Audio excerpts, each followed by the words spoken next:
अस्सलाम वालेकुम दोस्तों। सबसे पहले तो यार माज़रत के 5 6 7 दिन से लास्ट जो है उनसे मैं कोई वीडियो अपलोड नहीं कर सका।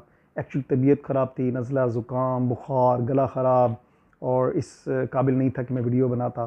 बहरहाल आज अल्हम्दुलिल्लाह मैं काफ़ी बेहतर हूँ और मैंने सोचा कि आज लाजमी वीडियो बनानी है और वो अपलोड करनी है। आज का यार जो मेरा टॉपिक है उसमें मैं कुछ इंस्पायरिंग स्टोरीज़ आप लोगों के साथ शेयर करना चाहता हूँ। तो चलते हैं अपने टॉपिक की तरफ। सबसे पहली जो मेरी स्टोरी है वो एक बादशाह सलामत के बारे में है। ये जो बादशाह सलामत थे, ये जो राजा साहब थे, इन्होंने एक दिन एक बहुत बड़ा सा पत्थर लिया और अपने मुल्क की सबसे मशहूर जो शाहराह थी, जो सबसे क्राउडेड शाहराह थी, यानी वो सड़क जिसके ऊपर लोगों का आना जाना बहुत ज़्यादा था, उसके सेंटर में जाके वो पत्थर रख दिया। असल में वो ये देखना चाहते थे कि मेरी आवाम क्या करती है, मेरी आवाम क्या सोचती है, मेरी आवाम क्या रिएक्शन देती है, मेरी आवाम क्या रिएक्ट करती है, वो ये चेक करना चाहते थे। लोग वहाँ से गुजरते गए, बहुत सारे लोगों ने बहुत बुरा भला कहा, बहुत से कमेंट्स पास किए बादशाह सलामत के ऊपर। लेकिन एक दिन एक बंदा जो सब्ज़ी फ़रोश था, सब्ज़ी बेचने वाला था, रेडी पे गुजरा, उसने देखा यार सड़क के सेंटर में इतना बड़ा पत्थर पड़ा हुआ है, ये क्यों? ऐसे तो लोगों को तकलीफ़ हो रही है, इसको हटाना चाहिए। वो रेडी साइड पे करता है और पत्थर के साथ जोर आजमाई शुरू कर देता है। अब जब वो पत्थर को आस्ता आस्ता हटाता है तो सड़क के किनारे पे ले ही जाता है। लेकिन जब वो इस पत्थर को हटा रहा होता है और इस पत्थर को हटाता है तो उस पत्थर के नीचे से दो चीज़ें निकलती हैं। एक खत, ये वो बादशाह ने उस बंदे के लिए लिखा होता है जिसमें उसके बारे में बड़े तारीख़ी अल्फाज होते हैं, उसकी एप्रिसिएशन होती है, उसकी तारीफ़ की गई होती है। और दूसरा, उसके लिए इनाम होता है। वो जो अशरफियों से भरी हुई एक थैली होती है जो उस शख्स को मिलती है और उस ख़त में लिखा होता है कि ये तुम्हारा इनाम है, ये जो तुमने काम किया है, ये जो तुमने सोशल वर्क किया है, इसके लिए ये तुम्हारा इनाम है। दोस्तों, हम भी ये कर सकते हैं। हमारे माहौल में, आप अपने माहौल में देखें, अपने मोहल्ले में देखें, अपने इर्द गिर्द देखें, ऐसी बहुत सारी चीज़ें होंगी जिसको हम हटा सकते हैं, जिसको हम बेहतर कर सकते हैं। शायद हमें वो इनाम ना मिले या हमें वो लेटर ना मिले, लेकिन यार अल्लाह पाक तो देख रहा है ना कि ऐसा हो नहीं सकता कि हम कोई स्ट्रगल करें, हम कोई मेहनत करें और हमें उसका फल ना मिले। अल्लाह पाक के पास वो सब कुछ महफूज हो रहा है और अल्लाह पाक हमें उसका बेहतरीन अजर देंगे। इस पर हमें यकीन रखना चाहिए, हमें अपना ईमान जो है वो मजबूत रखना चाहिए। दूसरी स्टोरी एक स्पीकर के बारे में है। एक बंदा एक जगह पे खड़ा होकर स्पीच दे रहा होता है और 2000 रुपये का नोट निकालता है जेब से। जो सामने बंदे बैठे होते हैं उनको कहता है यार ये कौन लेगा। सब हाथ खड़ा कर देते हैं कि जी मैं लूँगा, मैं लूँगा, मैं लूँगा। फिर वो उस नोट को अच्छे तरीके से हाथों में रगड़ता है, रगड़ता है, यूँ यूँ मलता है मुलता है और फिर पूछता है कि अब ये नोट कौन लेगा। सब कहते हैं जी मैं लूँगा। फिर वो उस नोट को अपने पाँव के नीचे रखता है, दबाता है, गंदा करता है, खूब मैला करता है, फिर उठाता है और कहता है कि अब ये नोट कौन लेगा। सब कहते हैं कि यार मैं लूँगा। दोस्तों, वो समझाना क्या चाहता है कि नोट की वैल्यू नहीं ख़त्म होती, पैसे की वैल्यू जो है वो हमेशा बरकरार रहती है। आप भी जानते हैं, मैं भी जानता हूँ, हर बंदे को इसकी ज़रूरत है, हर चीज़ के लिए इसकी ज़रूरत है। लेकिन समझना क्या है? समझना ये है कि हमारी भी वैल्यू है, हमने अपनी वैल्यू को कायम और दायम रखना है।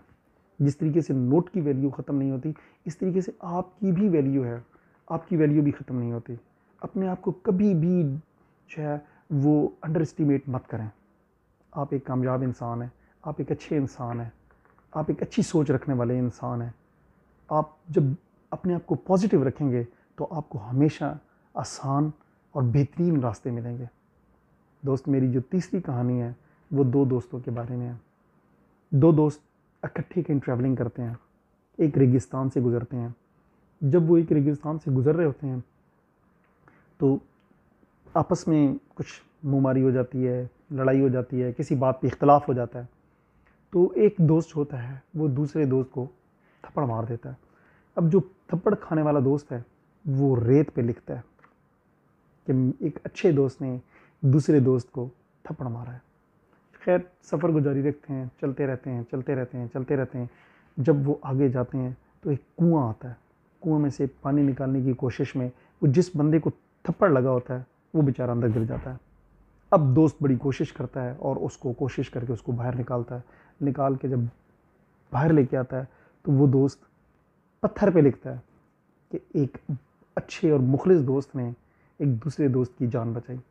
वो दोस्त उसको कहता है कि यार पहले मैंने थप्पड़ मारा, तुमने रेत पे लिखा, और अब मैंने तुम्हारी जान बचाई और तुमने पत्थर पे लिखा, मुझे इस बात की समझ नहीं आई।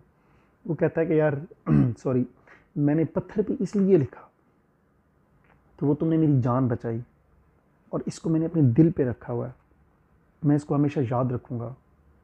क्योंकि केयर करने वाले लोग बहुत कम मिलते हैं, बहुत कम मिलते हैं। और रेत पे मैंने इसलिए लिखा है कि जब भी तुम कभी मुझसे माफ़ी मांगोगे, सॉरी कहोगे, तो वो ख़त्म हो जाएगा, मैं उसको मन में मिटा दूंगा, मैं उसको ख़त्म कर दूंगा। दोस्तों, चौथी जो मेरी स्टोरी है वो एक ऐसे शख्स के बारे में है जो किसी प्राइवेट कंपनी में जॉब करता है और हर टाइम परेशान रहता है, सोचता रहता है कि यार मैं हर टाइम परेशान रहता हूँ, हर टाइम मेरे पर बहुत ज़्यादा मुसीबतें हैं, मेरे ऊपर बहुत ज़्यादा प्रॉब्लम्स हैं, हर टाइम परेशान रहता है। अपने दोस्तों के साथ जिक्र करता है, उनको कहता है कि यार मैं क्या करूँ, मैं किस तरीके से जो है वो अपनी लाइफ को जो है वो मैं सेटल करूँ और इन परेशानियों से मैं दूर भागूँ। तो एक दोस्त उसको कहता है कि यार हाँ, बाबा साहब हैं, अगर आप उनके पास चले जाओ तो वो आपको एक बेहतरीन और एक अच्छा हल बताएंगे। अगर आप जाओ तो वो आपकी फुल सपोर्ट करेंगे, आपकी हेल्प करेंगे, आपको बताएंगे कि आपने क्या करना है और आपकी परेशानियाँ जो है वो दूर हो जाएंगी। अब वो जो लड़का है वो एक दिन टाइम निकालता है शाम के टाइम और बाबा साहब के पास पहुंच जाता है। बाबा साहब के पास जाता है, पापा को बोलता है कि बाबा जी, ये मेरे मसले मसाइल हैं, हर टाइम मैं परेशान रहता हूँ, मेरे ऊपर परेशानियाँ हैं, ना मुझे नींद आती है, ना मैं खाना सही तरीके से खा सकता हूँ, ना मैं ऑफिस का काम सही तरीके से कर सकता हूँ, ना मैं घर वालों के साथ सही तरीके से बात कर सकता हूँ, तो मुझे समझ नहीं आ रही कि आखिर मैं क्या करूँ। बाबा जी बड़े समझदार होते हैं, उसको कहते हैं कि यार अब तो तुम लेट हो चुके हो, आप ऐसा करो कि रात यहीं पे रुको, सुबह मैं आपको इसका हल बताऊँगा। लेकिन आज रात मेरे कुछ ऊँट हैं, 100 ऊँट हैं, आपने इन 100 ऊँटों को सुलाना है, जब ये सो जाएं तो फिर तुम भी आराम से सो जाना। कहता है जी ठीक है। अब बाबा साहब जाते हैं अपने कमरे में, जाके सो जाते हैं। वो जो लड़का होता है वो जाता है जहाँ पे ऊँट बंधे होते हैं, उनके पास जाता है, एक ऊँट को बिठा, एक ऊँट को सुलाता है, दूसरा खड़ा हो जाता है, दूसरे को सुलाता है, तीसरा खड़ा हो जाता है। बहरहाल सारी रात इसी तरीके से गुजर जाती है। सुबह होती है, सुबह होते ही बाबा जी पूछते हैं कि हाँ जी, रात को नींद आई? कहता है नहीं जी, रात को तो नींद नहीं आई। क्यों, क्या हुआ? कहता है जी आपने 100 ऊँट दे दिए, एक ऊँट को मैं सुलाता था तो दूसरा खड़ा हो जाता था, दूसरे को सुलाता था तो तीसरा खड़ा हो जाता था। तो बाबा जी ने उसको समझाया कि बेटा, ये जो मुश्किलें हैं, ये जो मुश्किलात है, ये भी इसी तरीके से हैं, ये ज़िंदगी के साथ साथ चलती हैं। हमने इनको अपने ऊपर हैवी नहीं होने देना, हमने इनका मुकाबला करना है, हमने इनके साथ लड़ना है। अगर आप सारी ज़िंदगी भी लगे रहो तो ये 100 ऊँट आप नहीं सुला सकते, आप इनका हल नहीं निकाल सकते। दोस्तों, हज़रत अली पाक फरमाते हैं कि परेशानी हालात से नहीं, ख़यालात से आती है।